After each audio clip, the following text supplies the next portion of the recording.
टेक्नोराइज में आप सभी का एक बार फिर से स्वागत है दोस्तों। आज हम लोग चैप्टर नंबर 2 में, इसके पहले हमने लेक्चर में टैंपिंग मशीन्स के बारे में पढ़ा था। आज हम लोग उसी का दूसरा पार्ट है इस चैप्टर का, डायनामिक ट्रैक स्टेबलाइजर। ये दोनों चैप्टर्स को हमारी मैनुअल में साथ, दोनों टाइप की मशीन यानी टैंपर्स को एंड स्टेबलाइजर को साथ में लिया है मैनुअल में। रीजन ये है कि टैंपिंग मशीन के पीछे डायनामिक ट्रैक स्टेबलाइजर चलाने से जो है ट्रैक का कंसोलिडेशन हो जाता है और जो है जो भी टैंपिंग वगैरह हम लोग करते हैं काफी समय तक टिकता है।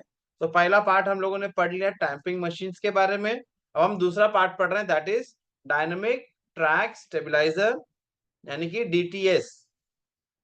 इसको डीजीएस भी कहा जाता है। इसे ही यही मशीन है जिसे डीजीएस भी कहा जाता है। दिस इज डीजीएस का full form, it is in some other foreign language. तो थोड़ी सी मतलब उसमें दिक्कत होती है प्रोनाउंस करने में, इसलिए हमारे मैनुअल में उसको सिंप्लीफाई करके डीटीएस, डायनामिक ट्रैक स्टेबलाइजर नाम दिया है। ठीक है, तो आए पढ़ते हैं हम लोग इसके बारे में, डायनामिक ट्रैक स्टेबलाइजर के बारे में। पहले जनरल कुछ बातें देख लेते हैं। क्या कहा?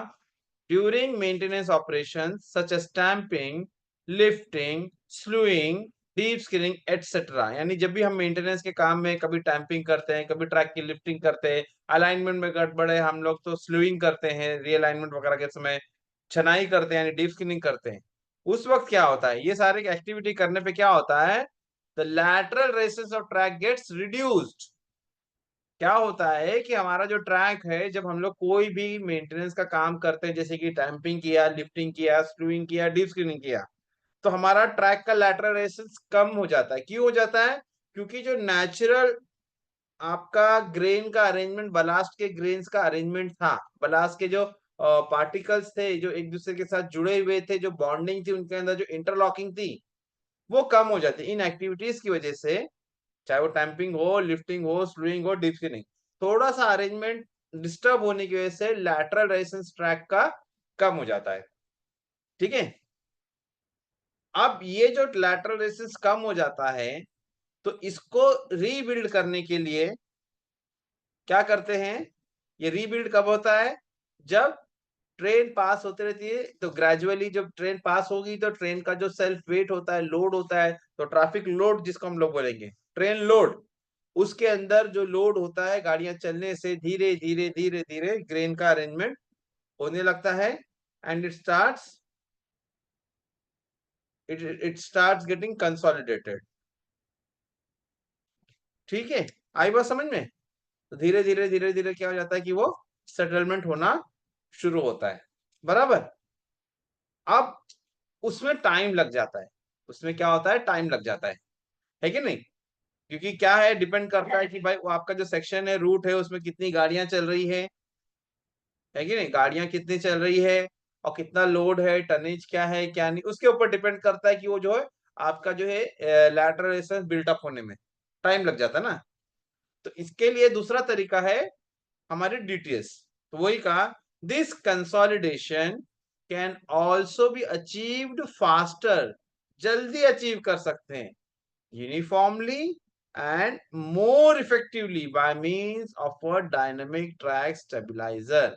यानी यहां पर यह समझने की चीज है कि डायनामिक ट्रैक स्टेबलाइजर की जरूरत क्यों है।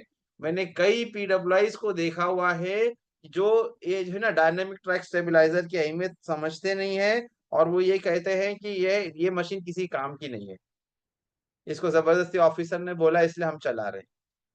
तो ऐसा तभी ही होता है जब we have lack of knowledge.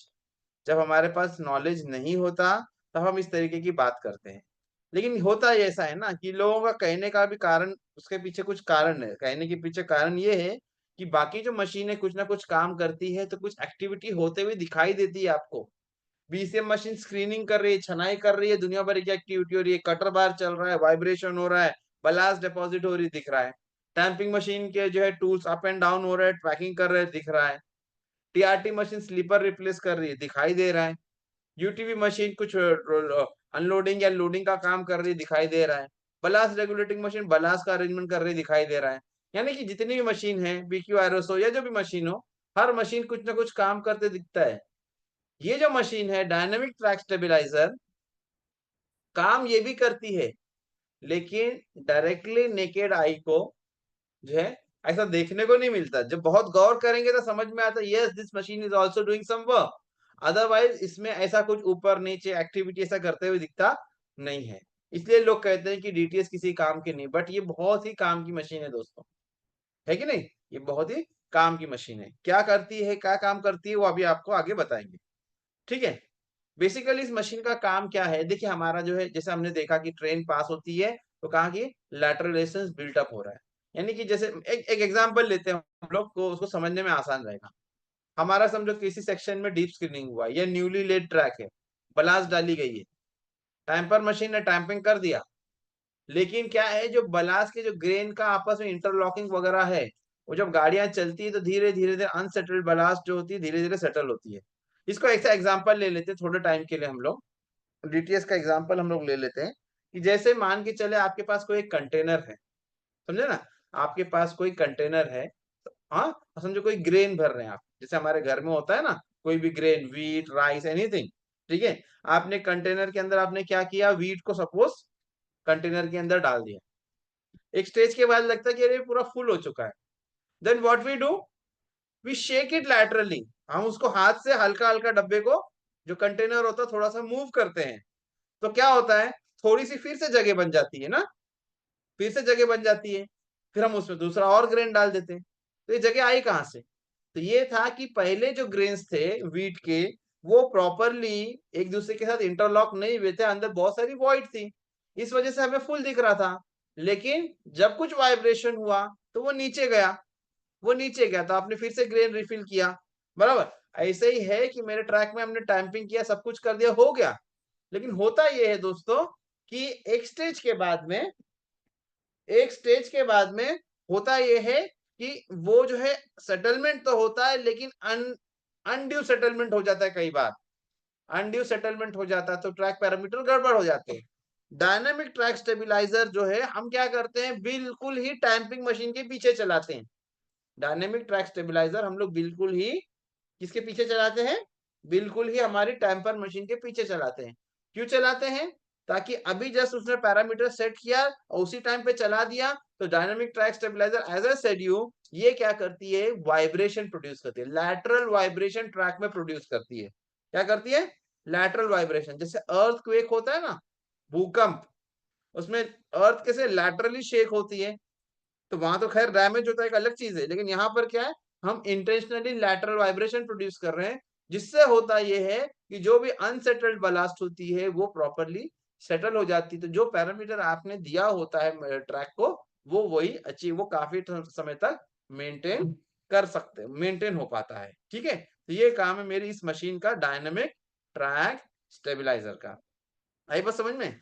अभी जब इसका जनरल लेआउट वगैरह हम लोग देख लेते हैं। General layout of dynamic track stabiliser as follows. ये आप सामने देख सकते हैं स्क्रीन पर, ये जो है पूरा डायग्राम यहाँ पर बना हुआ है डायनामिक ट्रैक स्टेबिलाईजर का। अब इसके अंदर ये देखिए, ये मशीन की वर्किंग डायरेक्शन आप देख सकते हैं, है कि नहीं? ये मशीन की वर्किंग डायरेक्शन है। और ये है आपके फ्रंट का जो है ड्राइविंग कैबिन हो गया, और ये आपका वर्किंग कैबिन वगैरह हो गया। और ठीक है, ज्यादा चीजों पे मैं नहीं जाता हूँ, ये है ना मेन इसका जो वर्किंग यूनिट है ना, मैं उसको हाईलाइट कर देता हूँ कि काम कहाँ पर होता है। देखिए ये जो है ना, ये यूनिट, ये पूरा का पूरा यहाँ पर पूरा काम होता है। समझ रहे मेरी बात? तो इसके अंदर दो जगह पे आपको व्हील्स देखने को मिल रही है। एक तो यहाँ पर व्हील्स यहाँ पर है, ये जो ब्लू कलर से मैंने मार्क किए, ये जो मशीन के चलने के लिए, जैसे ट्रेन सेट में, मतलब ट्रेन को आना जाना, चलती ट्रैक पे चलना है ना, तो उसकी व्हील से, ये जो ब्लू कलर की है, यानी फ्रंट बोगी रियर बोगी जो का है वो, ठीक है, इसका मशीन के वर्किंग से लेना देना कुछ भी नहीं है। लेकिन जो रेड में मैंने हाईलाइट कर रखा है, मैंने जो रेड में हाईलाइट कर रखा है, यानी ये वाली, दीज दिस इज बेसिकली, जैसे यहाँ पे उन्होंने नाम भी दे रखा है, what exactly is it? It is nothing but vibration और स्टेबलाइजिंग यूनिट। ये क्या करता है, बेसिकली कॉन्सेप्ट आपको बता दिया जाए तो यहाँ पर क्या होता है कि ये ट्रैक पर जाने के बाद में वो छोटे छोटे व्हील्स होते हैं इसके अंदर, और कुछ वाइब्रेशन यूनिट्स वगैरह इसमें होती है। इनको क्या करते हैं कि आपकी रेल पर लाकर रख दिया जाता है। मैं थोड़ा थोड़ा यहाँ बगल में डायग्राम भी बनाते रहता हूँ ताकि आपको इसका कॉन्सेप्ट समझ में आए। ये समझो, मान के चले कि आपकी ये रेल है, मान के चले ये आपकी रेल है, और रेल के नीचे आपकी होती है स्लीपर है ना, मैं रबर पैड वगैरह भी होता है वो सब जरा इग्नोर करता हूँ थोड़े समय के लिए, ठीक है नहीं। ये यहाँ पर स्लीपर हो गई। अब इसके ऊपर हमने क्या किया, यहाँ पर हमने लाके रख दिया डायनामिक ट्रैक स्टेबलाइजर का ये जो है सेटलमेंट की जो यूनिट है ना, ये व्हील्स, ठीक है। ये मैं सिंपल भाषा में बताने की कोशिश कर रहा हूँ। ये यहाँ पर आ गई, ठीक है। अब ये जो व्हील है, इससे क्या दिया जा रहा है, इससे बेसिकली हॉरिजॉन्टल वाइब्रेशन प्रोड्यूस किया जा रहा है। Vibration is being produce through this wheel. तो जो भी वाइब्रेशन आएगा, जो भी वाइब्रेशन आएगा through this wheel, it will go to, हाँ, ये जो है ना आपकी जो व्हील से ये जो वाइब्रेशन जो भी प्रोड्यूस होगा वो आपके रेल पे से जाएगा आपके स्लीपर पर, और उस स्लीपर से वो धीरे धीरे धीरे धीरे जाते जाते जाते जाते, समझ रहे मेरी बात, इट विल गो टू नीचे आपकी जो भी बलास्ट रहेगी। मैं थोड़ा कोशिश कर रहा हूँ आपको ये कॉन्सेप्ट बताने की, I am trying to make some diagram, if not perfect, लेकिन कुछ कच्चा पक्का आपको अंदाजा तो हो ही जाएगा कि ये बेसिकली क्या काम करती है मशीन, ठीक है। तो यहाँ पर देखिए इस स्लीपर के नीचे, below this sleeper there are ballast, है कि नहीं, उसके नीचे क्या है, बलास्ट वगैरह है, बराबर। तो ये जो बलास्ट होगी, यहाँ पर जो भी बलास्ट वगैरह आपकी होगी, जो अनसेटल्ड बलास्ट होगी, मैंने थोड़ा पार्टिकल्स में बड़े बड़े बना रहा हूँ समझाने के लिए, तो ये जो अनसेटल्ड बलास्ट होगी वो जो है धीरे धीरे धीरे धीरे because of this vibration it will get settled. समझ रहे मेरी बात। ये बेसिकली कॉन्सेप्ट इस मशीन का, यानी कि इसके अंदर क्या होता है, इसके अंदर होता है कि lateral vibration is being produced, lateral vibration produce किया जाता है, जिससे कि यानी अलोंग द लेंथ, ये जो है ना कुछ इसी प्रकार से आपको मैं समझा सकता हूँ, इस तरीके से वाइब्रेशन प्रोड्यूस होता है। तो इस वाइब्रेशन की वजह से जो भी बलास्ट होती है आजू बाजू में, वो जो है वाइब्रेट होती है, और अनसेटल्ड बलास्ट सेटल हो जाती है। ये बेसिकली कॉन्सेप्ट है। अब क्या होता है दोस्तों, लोग इसको इसलिए काम की नहीं समझते कि ये जो वाइब्रेशन करती है बड़ी शांति से करती है। हाँ, अगर आपको ये कब दिखेगा, जब आप बिल्कुल गौर करोगे जहाँ पे इसके जो व्हील्स होते हैं इसके आसपास में, तो आजू बाजू में स्लीपर के ऊपर कोई ब्लास्ट वगैरह होगी तो it will sleeper start shaking, तो उसके ऊपर जो ब्लास्ट होता है ना वो वाइब्रेट होने लगता है, शेक होने लगता है, तो आपको देखने को मिलता है हाँ भाई कुछ काम कर रही है मशीन। अदरवाइज लोगों को लगता है किसी काम की मशीन नहीं, बट ये बहुत ही काम की मशीन है, ठीक है। ये थोड़ा सा कॉन्सेप्ट हमने देख लिया, अब आगे बढ़ेंगे। Now, what are the advantages of this dynamic track stabilizer?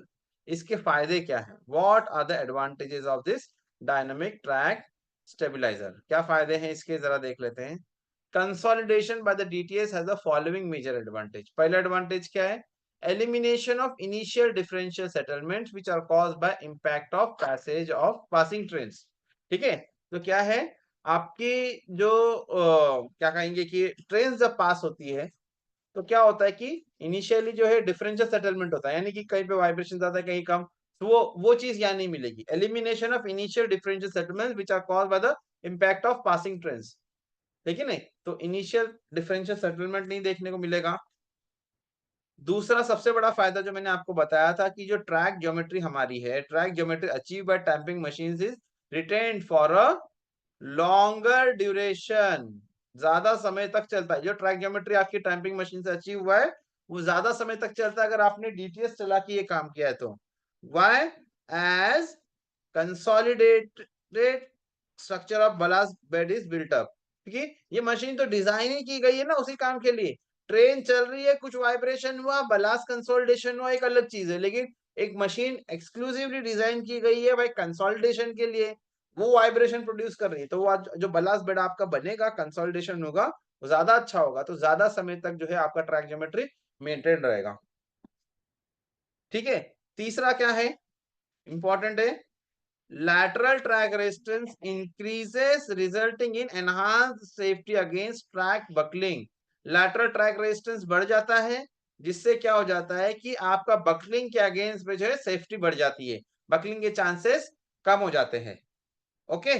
Next है speed restrictions can be relaxed earlier, speed restrictions can be relaxed earlier, speed restriction जो है जल्दी हटाया जा सकता है, यानी स्पीड रेस्ट्रिक्शन जो आपने इम्पोज कर रखा है उसको जल्दी आप रिलैक्स कर सकते हैं, है कि नहीं?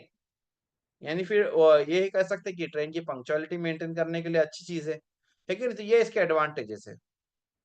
Now there are different types of braking systems, ठीक है, तो उनके बारे में बात कर लेते हैं। पहला है डायरेक्ट ब्रेक।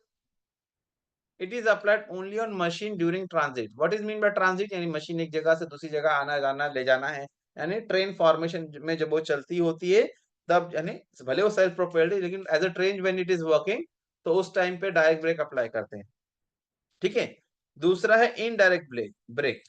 दूसरा है इनडायरेक्ट ब्रेक। ये ब्रेक कब यूज करते हैं? This brake is use for application on machine and coupled camping coach and wagon while running, ठीक है।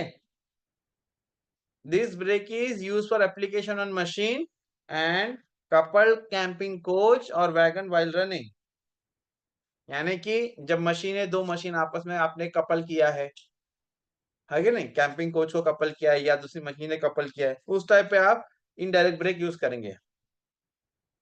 अब क्या कहा जा रहा है? This brake system is provided in machine with, जिन मशीनों में केई वाल्व होता है उसमें ये ब्रेक सिस्टम यूज होता है, ठीक है। और आगे ये भी कहा है कि जितनी भी नई टैंपिंग मशीन सारी सभी के अंदर केई वाल्व होता है। केई वाल्व सारी नई टैंपिंग मशीन में KE valve is available in all new tamping machines. It works with single piping system. तो ये जो ब्रेक है indirect brake single piping system से काम करता है। Next one is emergency brake. Emergency brake, emergency brake as the name suggest, आपको पता चल रहा है, this brake is applied on machine during transit alone और coupled with camping coach wagon only when key valve is in on position। जब key valve on position में रहता है तो इमरजेंसी ब्रेक आप इस्तेमाल कर सकते हैं।